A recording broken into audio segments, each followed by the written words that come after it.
So let's begin with our motivation.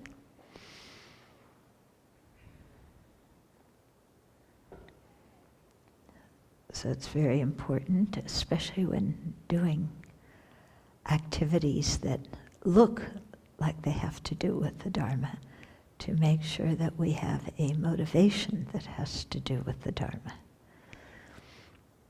In other words, that we're not just here because that's what you do on Friday night or Saturday morning, depending where you are. And we're not just here so we can listen to something and, criticize it. And we're not just here so that we can be with our friends, but we're here because we really want to learn the Buddha's teachings so that we can apply them to our lives.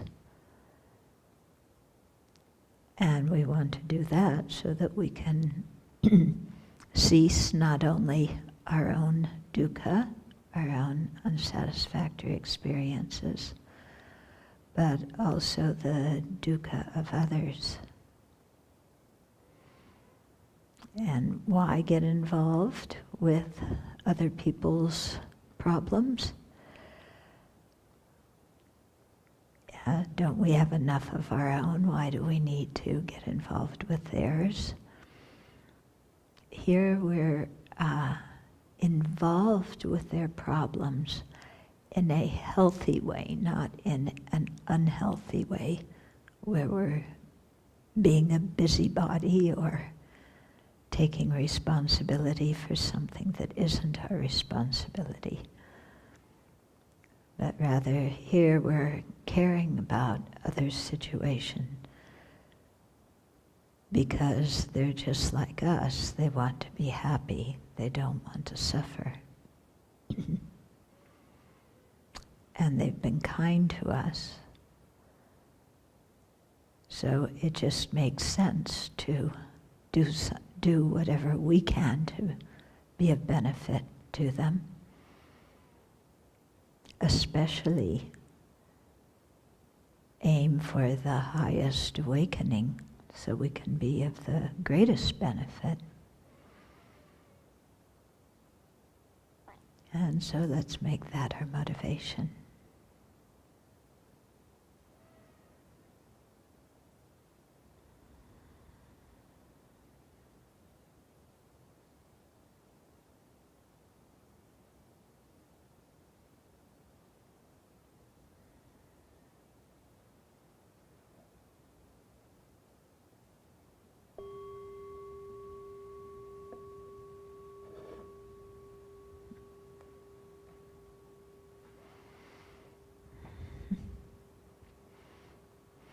So it is an interesting thing to think about. Why do we want to help others?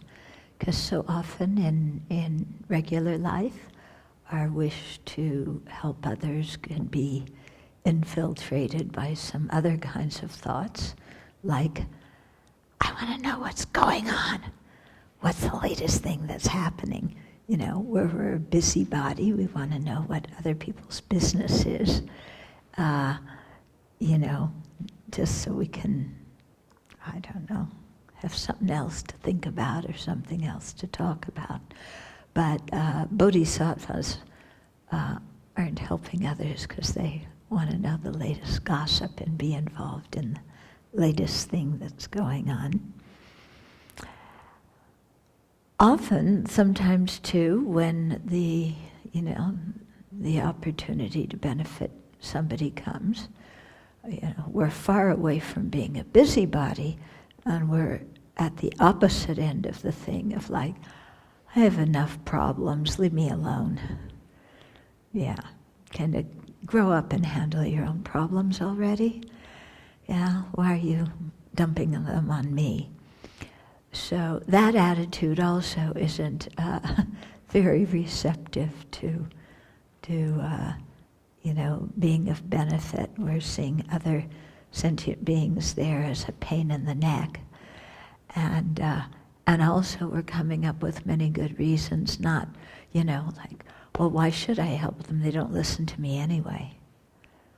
Yeah, just forget it, let them do what they want, they'll learn from their own experience. Yeah. And so that basically is just laziness on our part, maybe tinged with anger or tinged with condescension.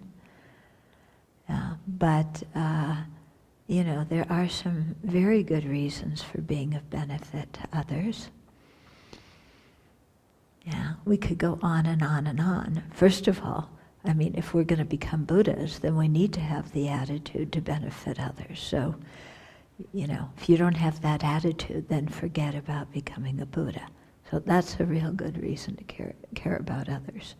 Yeah, but also, hey, if I'm miserable, don't I want somebody else to care about me? Yeah. So, if that's what I want, then that's what I should offer as well. And then, of course, thinking about the kindness that others have shown us already before, then it's not even a question of if I want help in the future, shouldn't I do something for someone now? Because then they'll owe me a favor. Not thinking like that, but, they've already helped me so much, so it's only natural that I extend myself. Okay? But we have to know how to help in the proper way. Yeah? And if we come in with an agenda of how we are going to benefit people and what they're going to do and be after we benefit them, yeah, then we're asking for trouble. Okay? So bodhisattvas have to have very expansive minds, and just be able to give without expectation of anything in return. Yeah, even thank you.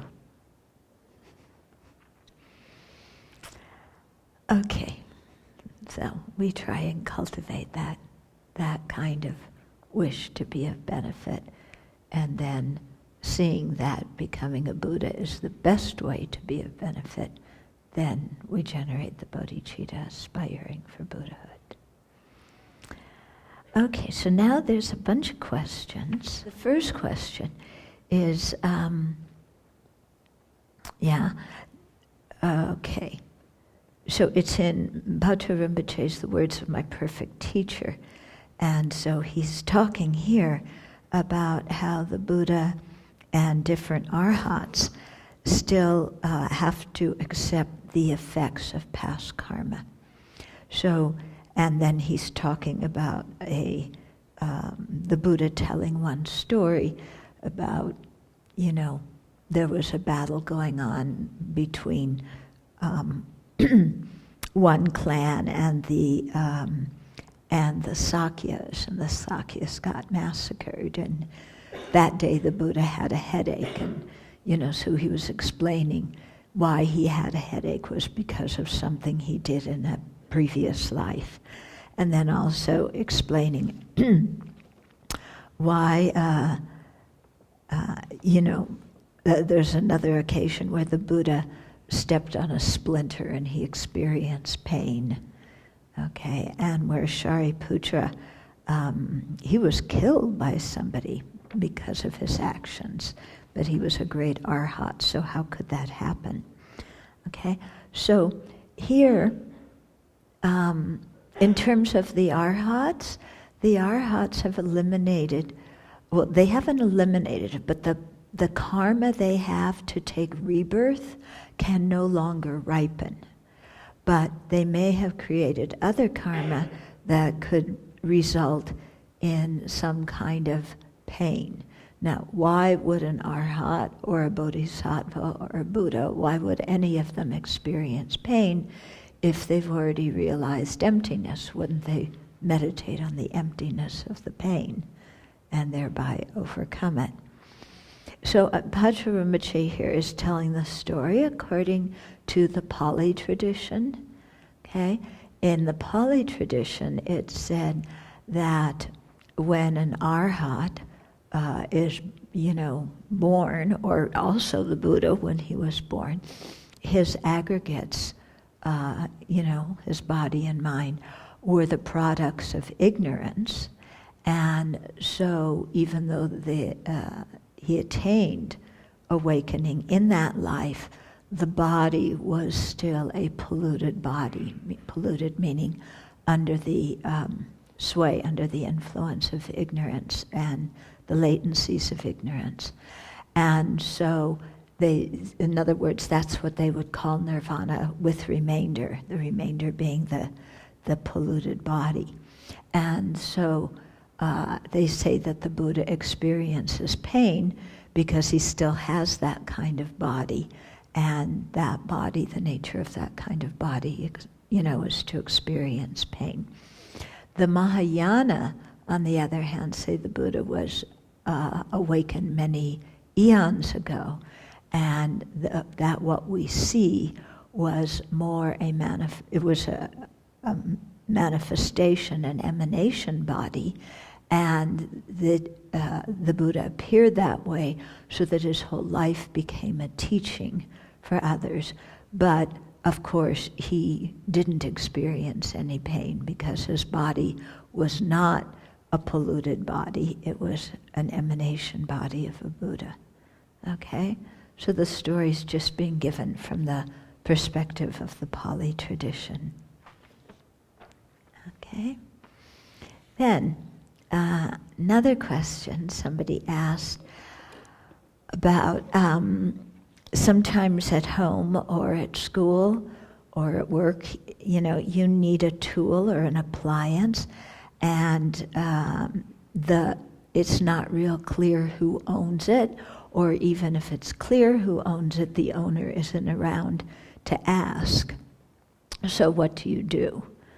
Okay, so one thing is if you're working with a group of people, let's say in a workshop or a laboratory, and you're using a lot of each other's things, or you're using, well, if the things are commonly owned, or if they belong to the school or the laboratory, then of course anybody who works there, goes to school there, can use them.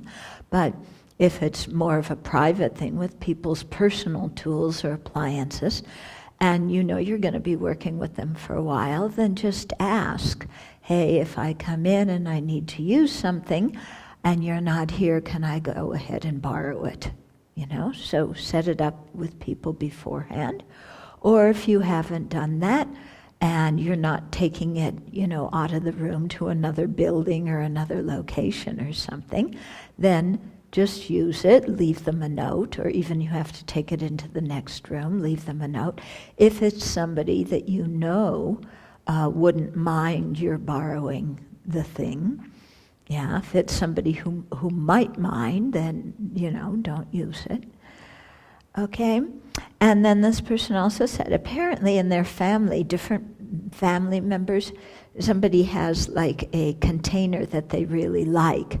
So it's put in the corner where all their things are, but the container holds salt and sugar, which you would assume are the whole family is eating.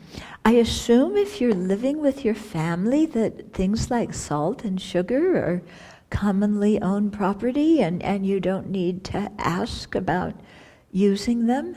You don't think so? Oh, specialty salt and specialty sugar. Okay. Okay, Himalaya salt, yeah. Okay, so if it's something you think that somebody's keeping just for themselves, then of course don't take it. But if it's something that there's the feeling in the family that is common property, even if the container they consider theirs is theirs, I would assume it's okay.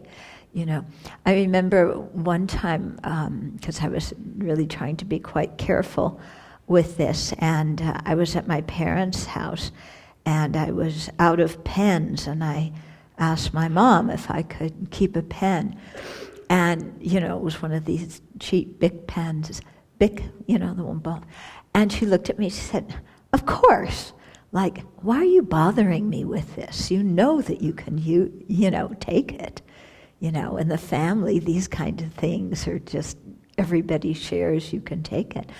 So I got from her response, like, if it's, she really would prefer not to be bothered with me asking about small things. Can I use this or can I take it? When I know very well that in the family this is something that is commonly used or that they would happily give to me. Okay? So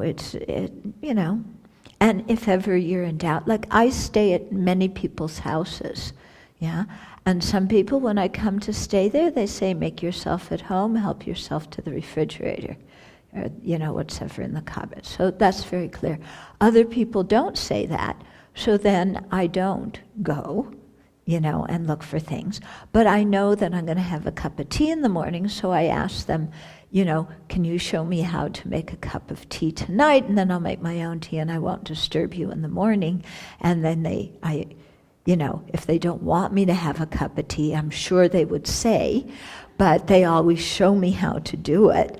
And then, it's okay. But I don't go looking in their cupboards if they don't say anything, okay? Unless it's for a spoon or something, because I know that people would want me to use a spoon. Okay, so I think that takes care of it. But it's always good, if you're ever in doubt, then ask about it. In the bathroom, when I stay in people's homes, I assume that if there's soap and hand lotion on the counter, whatever on the counter or in the shower, I assume is freely offered. But things that are put away under something or in a drawer, I would assume those are not freely offered. I don't ask everybody whose house I stay in, may I use your toilet paper? May I use your water? Yeah, it gets absurd after a while, okay? Now, the question came, what to do if you find money?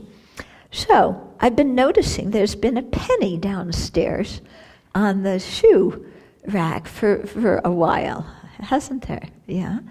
And nobody's done anything with it. I asked Heather to bring it up here, so it's here for tonight's teachings. Now, did Heather steal it? Or did I steal it by asking her to take it from downstairs up here?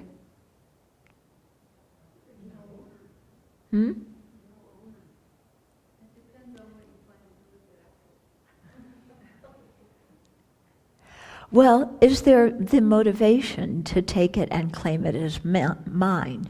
Or on her part, was there the motivation to take it and claim it as hers? No. Isn't the motivation key to a complete act of stealing? If there's no motivation to claim it for yourself, there's no stealing. Yeah, she's moving it from one place to another. Okay. Now, we have this penny, so what are we going to do? Are we going to leave it here? Are we going to put it down there? Is it going to stay there for 3 countless great eons? With people coming in and looking, oh, it's actually a Canadian penny. No, is it? No. It feels light. It's... Very funny. What is that? No, it looks like some guy... No, what is it? I can't see. It says 1 cent. Is this Canadian? Or is it... No, it doesn't have Queen Elizabeth on it. Or is that Abe Lincoln? I need some glasses. I think it's American penny. It's very light. Usually our pennies are heavier. Do they even make pennies anymore? Yeah. They do? Oh, the pennies cost more than they're worth. Yeah. So what did they decide they're making? And I think they're still talking about it. A lot of people want to get rid of them.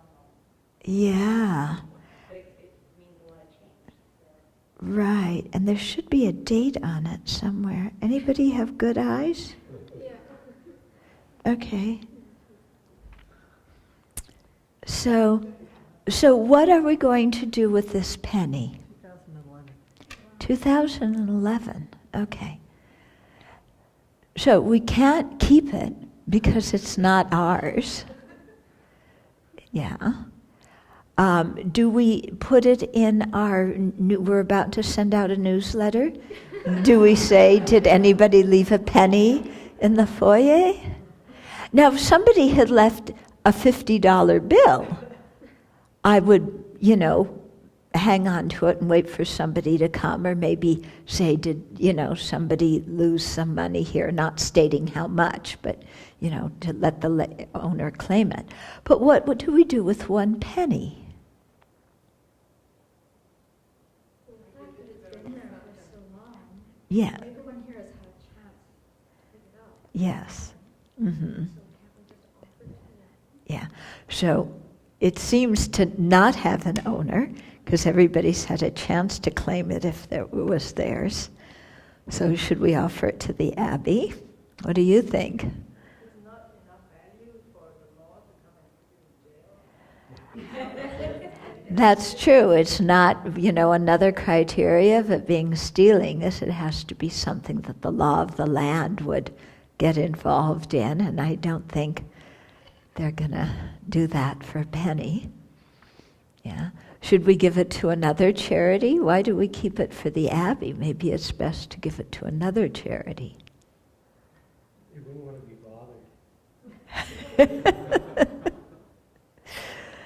bothered. Okay. So, yes? Grocery stores have a little tray that says, you can put your penny in there, and somebody needs it, then they can. Oh, yeah. Right. For somebody else who needs change. You want to take it and put it in your local grocery store?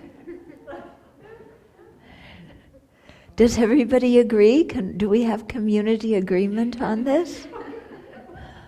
Yeah. The homeless people that go near my grocery store that I would appreciate it. Good. May they always have what they need. Everybody agree?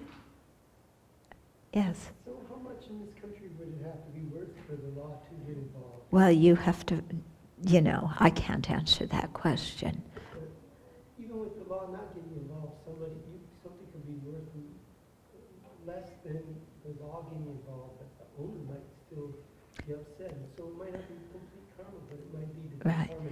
Yeah, I would assume if it's something that of great value to the owner, like, the toothbrush your mother used when she was 14, that you save, because your mother's dead now, and it reminds you of your mother, and it's, one of those old toothbrushes, so it means a lot to you. It's a sentimental object.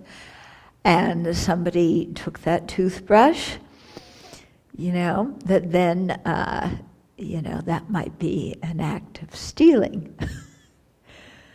Okay, because it's quite a valuable, sentimental thing to somebody. Just think about those things a little bit, okay? And it's not like I can make the decision and tell it to everybody and it's the right decision. Mm-hmm. I wanted to share that when we were in Singapore, I remember someone gave you a leaf at the temple. Oh, yes. Oh, yes. Yeah. So we were at the Bright Hill Temple, and they had a Bodhi tree, and somebody had picked up some of the leaves. It was another person who was, they weren't a resident of the temple. They were a visitor like I was. And they gave me the leaves, and I was hesitant to accept them because, Bodhi tree leaves at a Buddhist temple, are a sought-after object. And I thought that the temple itself might collect the leaves and do something with them. And so I was quite reluctant to take them. How did it end? I can't remember. So you told me to ask the temple if the leaves belong to them and it was okay for you to take it. That's right, yeah. So I asked her to ask the temple, because they're the owners of the leaves, if it was okay for me to have them. And they said yes. So, okay. So we can't assume that just because if it was any other leaf, it's probably no big deal. But a Bodhi tree leaf at a Buddhist temple, they could well be saving them and doing something with them. Yeah. Okay. So we've talked about the first three paths of non-virtuous karma, which are the three that are done physically. Okay, so now we're going to start the four that are done verbally. When it says verbally, it doesn't mean that you necessarily have to be speaking. It can also, all these can be done through writing, or exercising your tongue, your thumbs, or through sign language or through gestures. So anything that involves communication is said to be, karma of speech, but it doesn't mean you have to be talking for all of them. It means, karma of communication. Okay, so the heaviest of the four ones of speech is, of course, lying. Yeah, and so lying is denying something we know to be true, or saying something is true that we know isn't true. Okay, so it's knowingly misleading others, on purpose, giving bad advice or bad teachers. And it's done with a motivation, a self-serving motivation.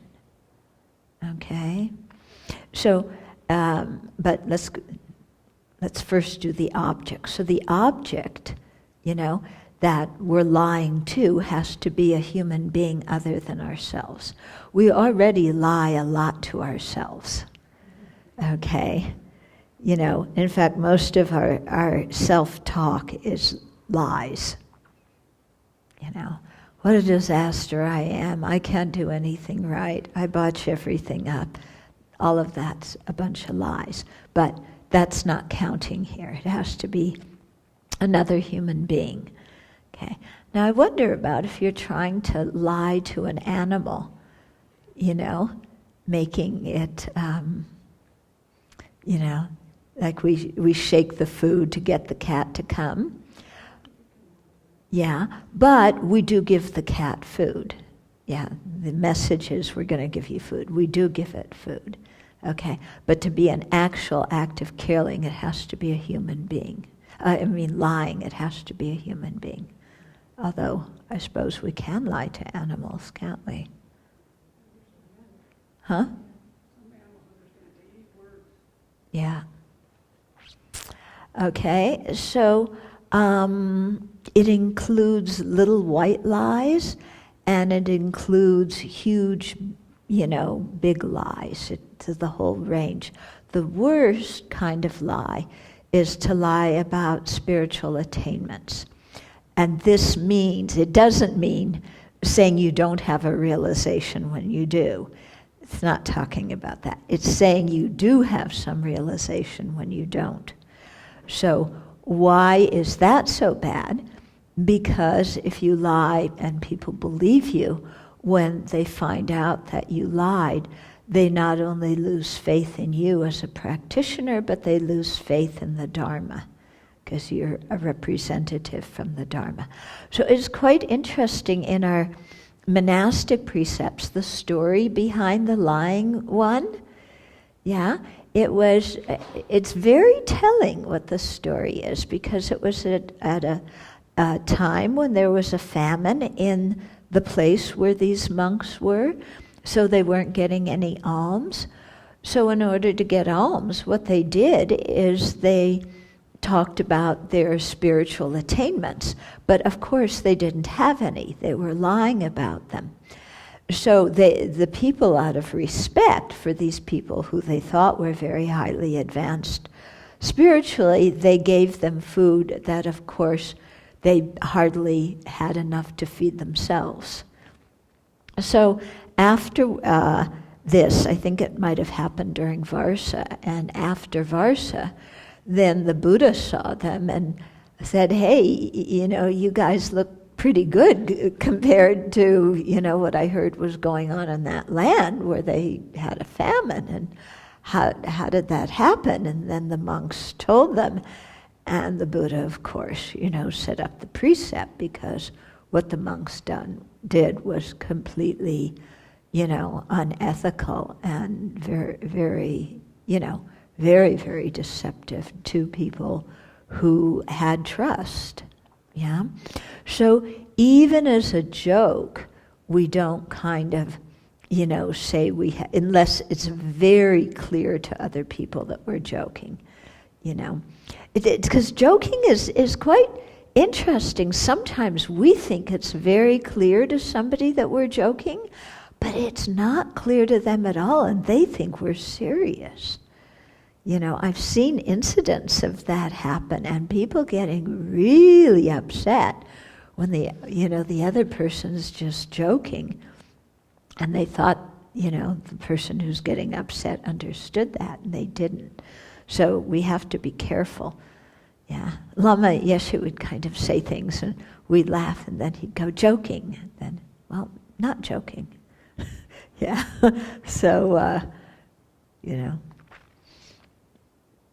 Okay, so a human being other than ourselves, the worst people to lie to are bodhisattvas, our spiritual teachers, and our parents. Yeah, but it's interesting, having done a lot of EMLs and discussed this at great length, it seems like parents are one of the groups of people that people lie to the most. Do you think? Yeah?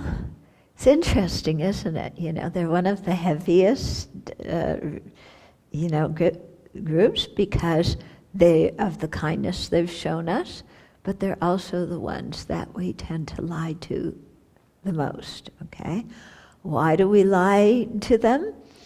Well, there could be a whole variety of reasons. One is we did something we know they're not going to like, and we don't want to get in trouble. That's what it usually is when we're a kid. And then also, when you're transitioning to adulthood, very often too, you don't want your parents to know what's going on because they won't like it. Or because, it's like, hey, I'm an adult, mind your own business, mom and dad, so you don't want to talk about it. Okay?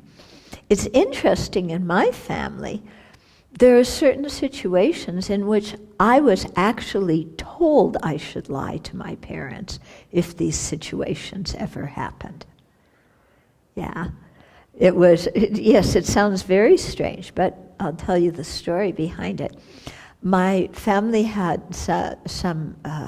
another family that was very good friends, and the daughter in that family was a little bit younger than my parents, and the mother was a little bit older. And the daughter got a brain tumor and, of course, told her mother about it. And, of course, the mother was upset, but she wanted to know because it was her daughter and she wanted to help.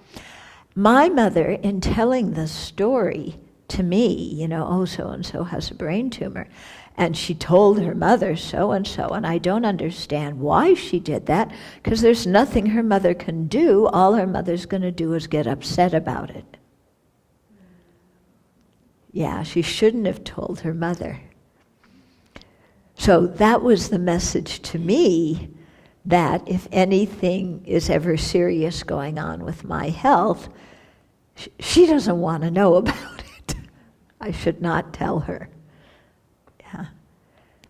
And you may think it's strange, but in my family, there were I won't go into it, but yeah, truth is, yeah, there's a lot of, yeah. Do your families have family secrets and family lies? And yeah, my family has plenty of them. Yeah. So, yeah, so I think if somebody is deliberately wanting you to lie to them, you know, maybe then it's not a lie. I'm not sure. Also, because some people, you know, when they're very sick, then the family is, do we tell them that they're terminal or do we not tell them? Yeah? Yeah. I'm the kind of person, I like to know what's going on, you know, and I would be very upset if somebody didn't tell me because I want to know what's going on. But there are other people, yeah, that maybe don't want to know what's going on. Yeah, or, you know, the family thinks that they'll get too upset if they know it. So what do you do in that situation? Do you tell them or not tell them? What do you think, Nancy? If I was their physician, Mm-hmm. I'm their physician, and I would tell them. So if you were their physician, you would, yeah, as a physician, it's your responsibility. What about if you were a family member? And the other family didn't want. No, it's a family member in your family, and that person, you would get extremely upset if they knew they were terminal. I think there's an ethical piece of withholding information. It's unethical. It's their body, and it's their life. It's not mine to determine. Yeah. So saying it's an ethical thing because it's their body, so they have the right to know what's going on in their body. Yeah. But yeah, your healthcare, what do you think? When I worked in oncology, this came up a lot. Mm. And we would talk to the patient and tell them. And I can't ever think of any person that wasn't so relieved because on some level they knew. Mm. And they were relieved. Now they knew what it was so that they could work with it. And often it was the family trying to protect themselves from kind of accepting the truth of what's going on. Yeah, okay. So your experience was that you always told them and they were relieved because at some level they knew what was going on, and that the family's concern about let's not tell them because it'll be too hard on them was actually the family's denial. Yeah, and you found, both of you found that it's much better for somebody to know. My grandmother had operation last year and then they cut out the pieces of cancer. And nobody talks about it. Like she's 92, so but nobody talks about is cancerous, not cancerous, and basically the information I got from my uncles and all of this. She's very old, and so this is not so what if it is? She's not going to go to chemo. Yeah. And she doesn't want to know as well, so it's just business as usual, life goes on. Okay, so in your family, it was grandma didn't want to know, and the family thought she's so old, what's the sense in telling her anyway? Yeah. So these are difficult things. Yeah, if somebody really doesn't want to know, and if they've made that evident to you beforehand and said that they don't want to know, then do you tell them if they've already said they don't want to know? Or, yeah, these are tricky kinds of things, and it probably, when you're in the role of a doctor or a nurse, it's one kind of role, and it's much easier to tell them. It's much more difficult as a family member, not only for you to say it, for some people it's the family member to say it, but also for the sick person to be told by a family member. It's probably going to be easier for them to hear it from the doctor or a person in the medical staff than from a family member. Yeah. So it might be better in those kind of situations to ask the doctor or nurse to speak to the person. Yeah, my sister told me that when my mother went into the hospital, she was in and out of the hospital the last few years. And she said to my mother, we all knew, was terrified of dying, totally terrified. And she said to my sister, am I going to die while they're sitting in the ER? My sister, I think, was quite skillful, you know. She didn't say, well, we don't know, let's see, you know, kind of maybe yes, maybe no. But she said, this is a place that's going to try and make you healthy, which was true. Yeah. As it wound up, my mother did die during that hospital visit. Okay. But she did say something that was comforting to my mother that was still true at the time, because we didn't know. Okay. So that's the object, you know, person you're telling to. Then in terms of the attitude or the motivation, so we, first of all, we have to recognize that what we're saying is, or writing or whatever, is not true, that it doesn't accord with the truth. We actually know that. If we're mistaken and we say something that we think is true, but we later found out it's false, it's not deliberate lying, okay, because we didn't know. So we have to know it's not true. We have to have the intention to distort the truth. And then there has to be an affliction there. Okay? So you can lie for many different reasons. You can lie out of attachment so that you can, you know, get a promotion or get something that ordinarily you wouldn't get. You can lie out of anger to turn people against somebody else so that you could take advantage of the situation. You could also lie to ruin somebody's reputation. That's done out of anger. You can lie out of ignorance, thinking that, oh, isn't it kind of amusing to lie? Isn't this, you know, fun and amusing or whatever it is? Okay, so there's that kind of thing going on inside the mind. And then the lying has to be, you know, saying or gesturing or writing something that's not the truth. Okay, so like I said before, the worst is about spiritual attainments. Okay, you can also lie, you know, for your own well-being and to harm others. Clearly that's non-virtuous. You can lie just in jest because you think it's kind of clever or witty. People do that to kids. Yeah, I think about this probably would maybe fall under harsh speech, but you know, telling kids there's a boogeyman who's going to come and get them. Yeah, and you know it's a lie, but you think it's kind of fun to make kids scared. Yeah. And then the completion of the action is that the other person understands you and believes you. If they don't understand, it's not complete.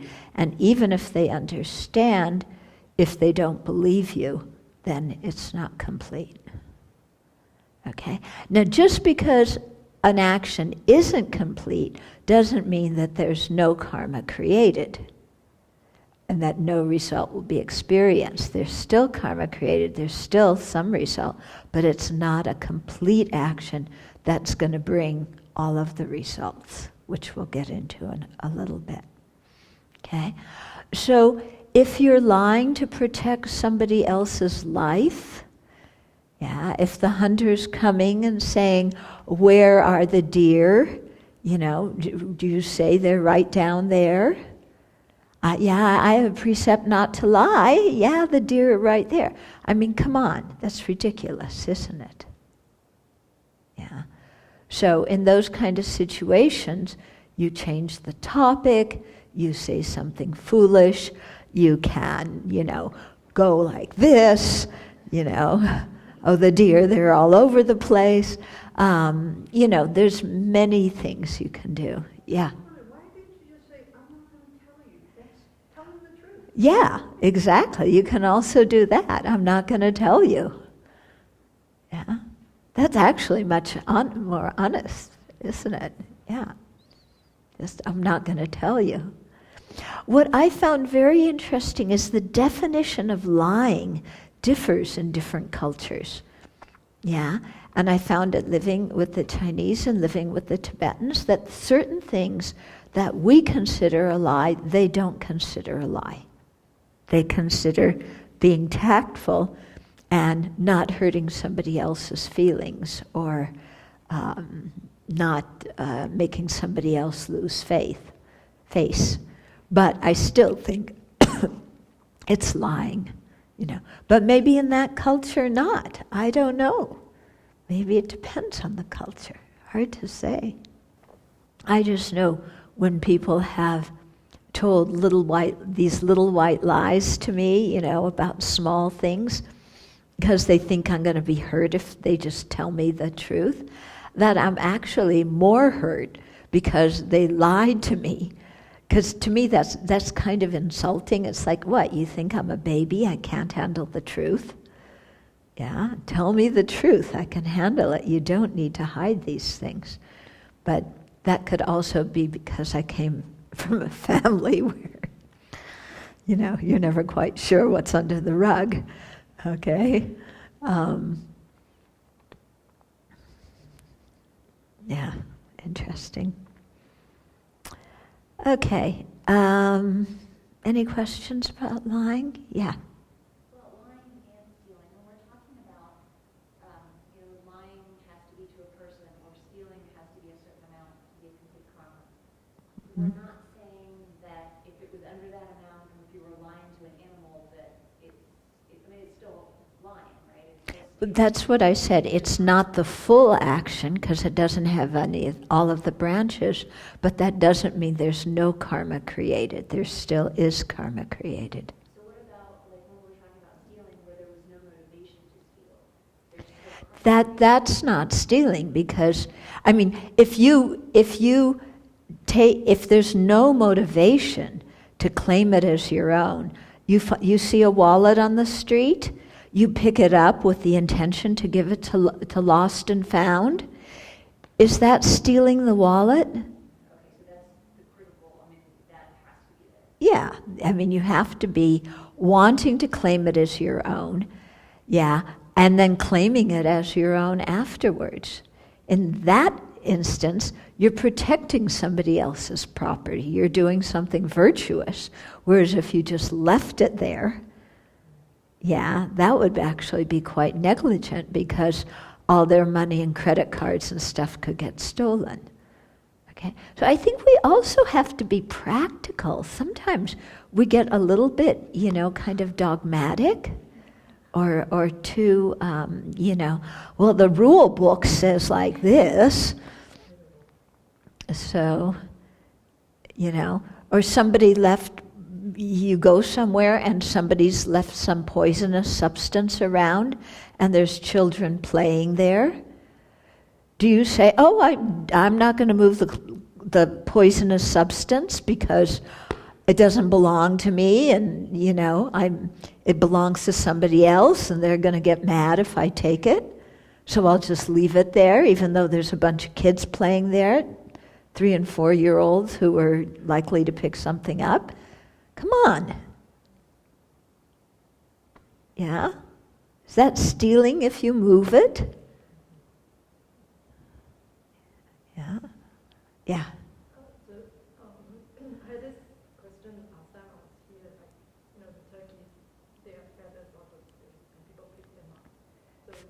feathers.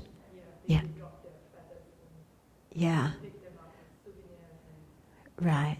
You mean here at the Abbey? Yeah, so the turkeys drop their feathers. They really, they say, like at monasteries, don't pick up anything and take it as a souvenir. Yeah. For us, I think we would agree that we're okay if people take feathers. Yeah, everybody, yeah. If people take stones, they like, because we have some of that mica in our stones and it glitters. I think we're all okay. But generally, from the side of the person who thinks these things are pretty, it's always good to ask. Okay? Yeah. Subject of lying, what do you think about Santa Claus? What do I think about Santa Claus? I think, let's get rid of Santa. I mean, why do people need Santa Claus? I never had Santa Claus. Yeah. I know some people say, oh, but you can't, Santa Claus, it's so our tradition, and it's our family, and the children love it, and blah, blah, blah.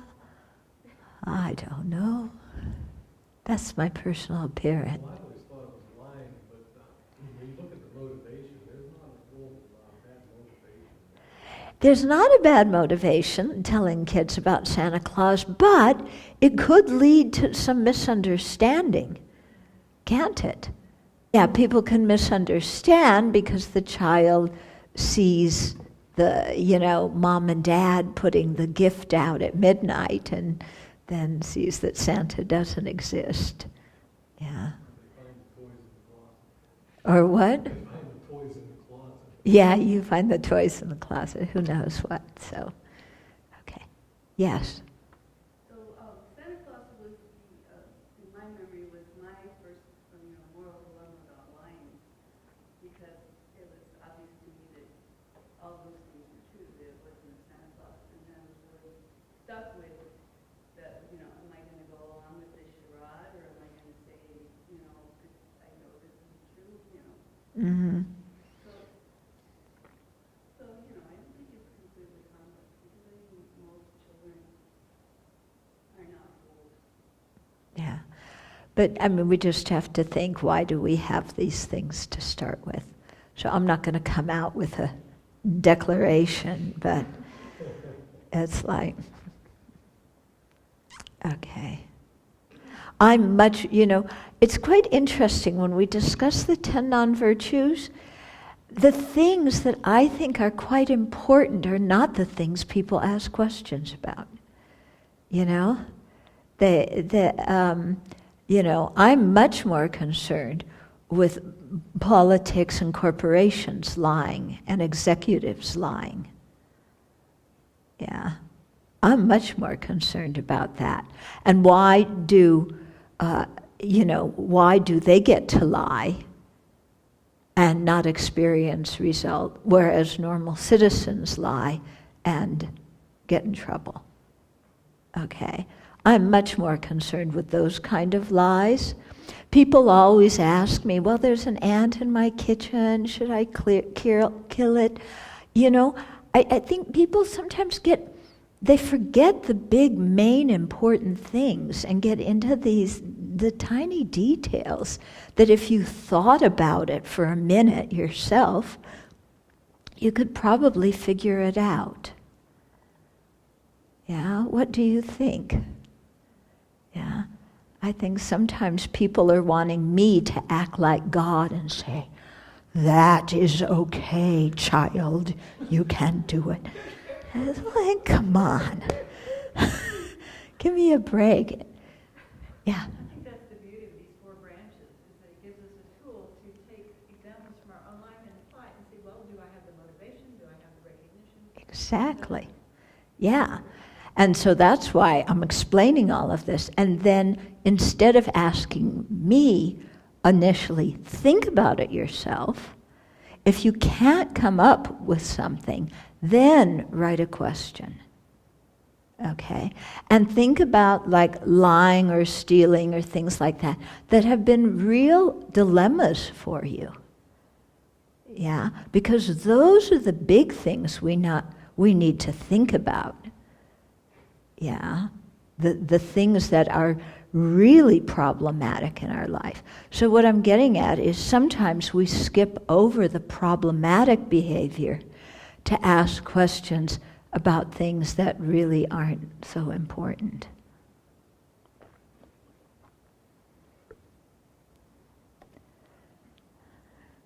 This is probably why most of the teachers go through these 10 non-virtues very quickly.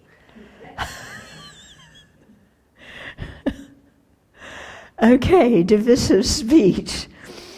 So this is separating others by speaking truth or lies. So it doesn't matter. Yeah, it can be true or false. But it's causing disunity and bad feelings amongst others. Okay? So the people, the objects, are people who are friendly with each other, or people who are not friendly, who already have some division and some quarrel and something going on between them. Okay, the heaviest is causing a schism in the Sangha, and also separating teachers, Dharma teachers, and their disciples. Okay, so this is actually something that we need to pay attention to. Yeah, I mean, this whole thing of divisive speech, because we do it so easily. Yeah, you know, we want an in with one of the people, or we don't like them being friends, or we want to stir up trouble. We do it out of jealousy. We do it out of, you know, all sorts of different motivations. And so we need to be quite careful. And also, this thing about teachers and students, you know, saying things that divide them. So one question, this I consider a serious question, is what do you do if somebody's your friend and they're following a teacher who is very controversial? What do you do? Okay? Because do you just say, hey, you shouldn't be going to that teacher, they did this and this and this, and you tell them all the whatever you've heard about that teacher? Or do you say nothing? So I asked one of my teachers about this, and this teacher always gives really excellent advice.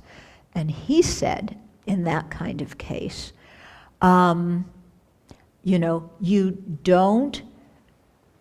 first of all, you have to see, does your friend consider that person their teacher? Or are they just going to classes, but they don't really consider that person their teacher? Because it's two different situations. Okay? If they consider that person their teacher, yeah, then you don't want to divide them. Yeah. If they don't consider that person their teacher, then you can speak a little bit more freely and say things, okay? But even if the person, you know, what I usually do is if the person is not their teacher, if they're just thinking of going somewhere, or if they've been there a couple of times, I'll say, you may not know this, but this person is very controversial. And so it's good to do some investigation, as recommended in the Lamrim books for any teacher, that, you know, you should get to know them and you should investigate and so on, and not just kind of go there and right away assume that they're your teacher. So that's what I say. I discussed it with another friend who's a nun. She doesn't say anything to them. Okay, this isn't the case when they're not yet, they don't yet have that relationship formed. But I know that if I were going to study with somebody who was controversial and my friend didn't tell me that, I would not be happy, you know. I think a friend should tell me. They don't need to tell me, like I don't tell people, well, if you go online and look up so-and-so, boy, you'll really get a, a earful or a eyeful, or, boy, the teacher's up, down, and across, known for doing blah, blah, blah, blah, blah. We don't say that. I mean, that definitely stirs things up. But you just give advice. It's good to check out the qualities. If that person says, it's my teacher, then I don't say anything. And what my teacher said to do in these situations is still be friendly towards your friend, so that if later on your friend realizes that they've been going to charlatananda, that they can come back and talk to you about the situation, and that you can help talk to them and help them to still appreciate that teacher for the good they did do, and yet now know that it's time to create some separation. Okay? But when that person is not at all thinking of separation or not seeing faults, when they see them as their teacher, don't go in and start speaking badly about their Dharma teacher. Okay? I think that makes it even more difficult for people who realize that they have found a wrong teacher, and when the friends separated from them, to take refuge in somebody else, just to talk and to find a new group of people they can have trust with. And like many of the church, there was a church that is very controversial, and they had experiences that families and friends separated from them because they didn't accept them being there. And then they wanted to go out of the church, and they had nobody available to talk to. Yeah. So if you just say, oh, you're going to a teacher who's like awful, get out of here, I never want, and you cut off the friendship, that's not so good, because that person may eventually see what's going on and need somebody who they can talk to about it. Yeah. On the other hand, you don't yourself want to get involved with that group or that teacher or whatever. Yeah. Okay. Let's keep on with divisive words. So the heaviest was causing schism in the Sangha. Why is that so bad? Because if you have the Sangha members quarreling with each other, then nobody's practicing. Yeah, it just completely turns the community upside down. And then, of course, that hurts the broader Buddhist community if the Sangha is quarreling. So you don't want to stir up anything between Sangha members. Okay, so then with the attitude or the motivation, first of all, we have to recognize the parties involved. We need to know it's this person and that person, and I don't want them to make up, or if they're getting along, I want them to split up. Sorry, I have the hiccups. I want to stir up some trouble. Okay, if you don't have the intention to separate them, but your speech has the effect of creating dissension, then it's not divisive speech. Yeah, it's more gossip. Okay? Like maybe you were just saying something quite casually without realizing what a sensitive topic it is between two people, and you had no intention of creating disharmony, but one person hears this and then they get really upset. Okay, so I'm not talking about the situations where we know very good and well that somebody's gonna get stirred up by something, but we just pretend like it's nothing and we just make it as an offhand comment, but we know it's going to stir the other person up. That one is quite deliberate, even though it looks like we're just saying something just very offhanded. Okay, so it could be done out of attachment. You're attached to one person and you want the other person, you want to break up their friendship. It could be done out of anger, like you want to divide and conquer people. or out of jealousy, yeah, divisive words very often out of jealousy. It could be due to ignorance too. For example, causing disharmony among a group of non-Buddhists, because then we can convert them, or then we can, do something else. So doing something out of, ignorance. Okay. Then the action is the action of causing disunity amongst friends, or preventing people who aren't getting along from reconciling. Okay? So even if something is true, okay, it's not good to say it if we know that it's going to cause one person to have bad feelings about another person. Okay? Even if it's true. Yeah. Unless we think that somebody else is in danger, and to protect them from the danger, we have to tell them something so that they separate from that person. But if it's not a dangerous situation, then even if it's true, why are we going and saying, I heard what so-and-so said about you last week? They said blah, blah, blah, blah, blah, blah, blah, blah, blah. Okay, why are we doing that? Yeah.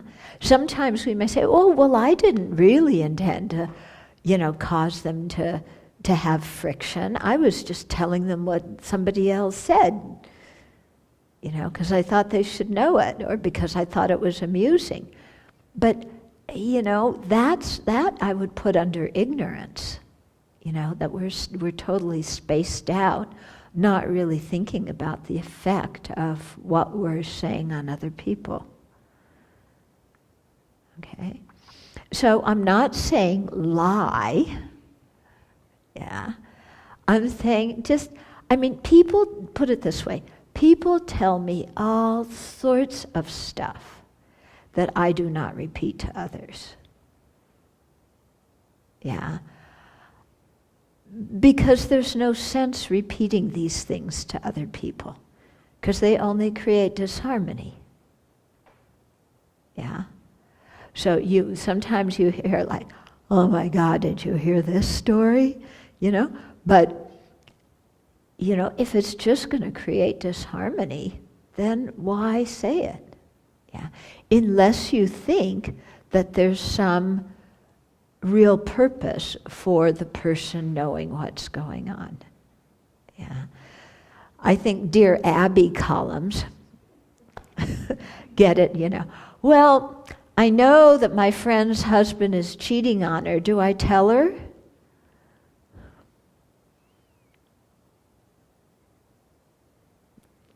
Yeah. Well, do you tell somebody that their husband or wife is cheating on them? No? I think you have to really think about it. What's your motivation? What's the purpose? Yeah. Could it be damaging if you don't tell them? Could it be damaging if you do tell them? Yeah. Clearly if somebody is embezzling money, and not treating somebody else fairly and cheating them, yes, you should tell that person that so-and-so's cheating and, cheating you and whatever. But there's a way to say it where you speak about the action the person is doing so that that person can handle the action, but where you're not just trying to stir up trouble between people. Yeah, do you get what I mean? Yeah? Like your friend's going to some stockbroker that is just, lies and cheats. Do you just not say anything because, well, I don't want to create disharmony? Yeah. If you have valid information, then you might say, I had a friend who went to that person and was not very satisfied with the work they did, so it might be good if you checked it out. That's very different than going and saying, you know, that guy, my friend who went, he's totally embezzling your money. You shouldn't speak to him again, you know? I mean, how you say things also has a big impact on, and is also indicative of your motivation too. Okay? So sometimes the speech can be very forceful, and we just open it up where all the parties are there, and we're just saying, you know, you did this and you did this, and, you know, you start a quarrel between people, okay? Or you let them know what one person is doing, you know, and whatever. Another way of doing it is both people aren't there, but this one told you something, so you go to that one and say, oh, you should hear what so-and-so said about you, okay? Or sometimes you do it very discreetly, very secretly, you know, like I was saying before, you pretend like it was just an offhand comment, but, you know, you're trying to stir up trouble. So the speech itself can be truthful or untruthful. It can be pleasant or unpleasant. But here, you know, the motivation is the same, which is to keep people at odds with each other. Yeah? And then the completion of the action is that others understand what you said and they believe it. And so they have bad feelings towards each other. Okay? But, like we were saying before, there are certain situations where maybe you have to tell somebody something that's unpleasant, that's going to create some division between them and somebody else, because, you know, if you don't tell them, there's some danger to them in some way. Yeah. Your friend's dating somebody who you know just got out of prison, you know, on an assault charge. Do you tell your friend or not tell your friend? You know, isn't it going to depend somehow on how you relate to that person now? I mean, the person that they're dating. You know, are they a threat now, or maybe they're not a threat? Yeah. So maybe you don't need to say anything because the person's completely changed. Maybe you do need to say something because, you know, you've been to that person's house and you see that they have weapons around. So, you know, we have to, I think, use our smarts in some of these cases. Where are we? We're going very slow here. We only did 2. Any questions on this? Yeah. How does that verse from the Gomchen relate about lying or telling the truth? This verse that says, to speak the truth is to speak in a manner that is not deceptive. It is not what is in fact distorted by an intention. A statement is true by being of benefit to others. The other kind of statement is false and it's not beneficial. Because I heard a teacher, a well-known teacher, giving a talk at a university here, and I thought, oh, we're just so literal in our country. Mm-hmm. This is this thing about the Buddha teaching different ideas about self. Right. And he actually said, well, the Buddha was just lying. And I was like, that's never how we explain this. Right. And so I was just thinking, maybe he was just like talking to Westerners that were so literal and wanted to like frame this, make them think, you know. Mm-hmm. It really kind of should be. Yeah. I was thinking to ask, like, to me, it seems like that this makes sense. Yes. You can't get so literal about the words. Mm-hmm. Yeah, so Nagarjuna was quite clear in Precious Garland about that it, if in the case where sometimes the Buddha said to somebody, you know, there is a self, when, you know, they say it's not the Buddha lying, that it's the Buddha being skillful, because if he told the people, you know, there's no inherently existent self, they would completely freak out, generate wrong views, create a ton of negative karma. So he tells them, yes, there's a self, but that's not his final idea.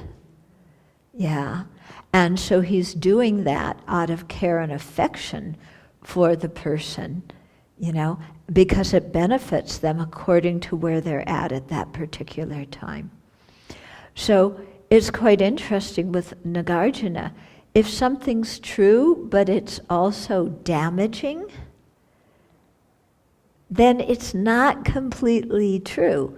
Whereas if it's not literally true, but it's actually said to benefit the other person, then it's okay.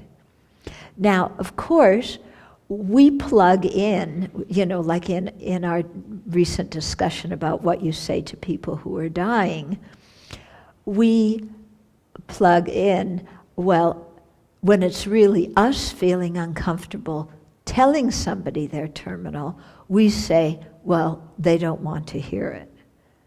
Yeah. So there's, we have to be careful of those things where we fudge the truth, not really because it's skillful or because of the other person, but because of to satisfy ourselves. Okay? Yeah. But yeah, he really emphasizes it has to be beneficial.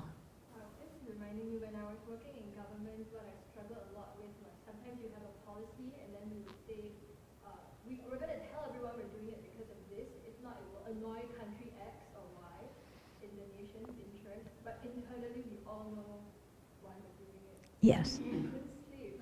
Yeah. It's really hard. Okay, so this is, typical in politics. We all know that we're doing something for X reason, but we say it's done for Y reason so that you don't upset some other country or some other thing. Yeah. So then you have to choose if you like to stay in jobs that are like that. Many people, tell me, my boss, I have to lie in my job, otherwise I'll get fired.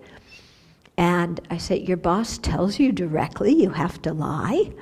They say, well, no, it's not directly, but they make it known to me that, closing the deal is more important than anything else. And I say, then you have to decide if you really want to keep working for that company. Yeah? Do you want to work for a company where, management tells you to lie? And then, you have to think about it. That, there's no easy solution. People often come to me, they want an easy solution. I don't have one. Yeah. They say, but it's my job. Yeah, I know. So you're stuck between a rock and a hard place. But think at the end of the day, how you're going to feel better. Are you going to feel better having the job, or are you going to feel better knowing you act with integrity? And then you decide. Yeah. So relating this to karmic results, Mm-hmm. so you talked about it a little bit the other day, but I was reading a Dharma text today and frequently, and I thought, oh, this is really great. I'm reading along, and then all of a sudden it started to drop into, if you do this thing, then these specific things happen. Yeah. Like some description of the hell realm or whatever. And I just, I kind of drew back for a minute. And I go, I just don't know how to relate to this text reading that. Do I put it in the mythical? Do I put it, where do I just don't know where to. Yeah, okay. So you're reading along, karma makes sense, it sounds really good, until they start to give some specific things, and then you start to feel uncomfortable. Yeah. So why do you feel uncomfortable? Is it because you do those actions? It's because they're so specific to the action, the result is so specific. Okay. And then it's like in the hell realm, how do they come up with this particular Okay. Result? Okay, so it's coming, it's a very specific action and a This, then you're gonna end up being chopped in little pieces. little pieces in the hell realm or something like that. Yeah, so those kind of things, I don't know if you need to take it, okay, if you do that, then this particular hell realm is going to apply, I don't know if that way of taking it is necessary. I think the way of taking it of, oh, that's an action I should avoid, is much better. Yeah? Rather than going crazy, how did they get that? How do we know it's that hell realm? How do we know it's not just rebirth as a hungry ghost? These are the things that only Buddha really knows. So the point of the text is think twice before you do that action. So I think it's better if we take it on that level of it's getting pointed out to me about what are specific actions that I should avoid. Not that it's, I don't need to get confused about, well, how do I know that it's that exact result? So that makes a lot of sense to me to look at it like, oh, the Buddha wouldn't really know what the actual karmic result is. Where this came up from, Yeah, it depends whose book you're reading it from. Are you reading it from a sutra? Are you reading it from, you have to see what the text is. There's all these things, that with scripture, there's things that you go through, tests that you go through to see if a scripture is reliable. Yeah, and so you have to ask: does the scripture, when it talks about evident phenomena that we know through our senses, is it correct, or is it false? When the scripture talks about slightly hidden phenomena, that can only be known by reasoning, does it describe them correctly or incorrectly? Yeah. And then third, does the scripture contradict itself, one part to the other? So it's not like every scripture you have to believe, yeah, but you go through and you test the scripture in this way as best as you can. Yeah, and you see who wrote it, and you see what the context is. Because, for example, with the Jataka tales, yeah, when you read the Jataka tales, they're going on a ship and they're looking for the wish-fulfilling jewel, and, they bring back these wish-fulfilling jewels. And, the whole story doesn't sound, we're not so sure if we believe in wish-fulfilling jewels to start with. Yeah, so I take these stories as, the important part isn't, are they literally true? The important part is showing the dynamics of the person's mind. And if I can learn something from learning about the dynamics of that person's mind that helps me choose what I do and what I don't do more wisely, then that's good. But I don't feel like I have to believe in wish-fulfilling jewels and whales that talk and, demons that dance. I don't feel like I have to believe in all of that stuff in order to get the message of what the story's telling. Okay? On the other hand, if you read a text like The Wheel of Sharp Weapons, yeah, there, when he talks about if you act in certain ways, you get these results, it really makes a lot of sense, because there's a way of seeing. How many of you read that text? Yeah. Have you found it helpful? Because the results and the causes, you can see a link between them. Yeah. And so that makes it much easier to kind of accept. Does that help? yeah, hearing you just say, think about what you're reading. Yeah.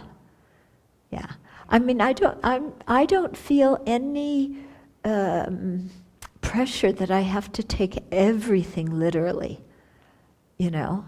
My philosophy is, how can this story benefit me? Not, do I have to take it literally?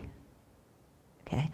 Because something that will come up in Nagarjuna as we're going on is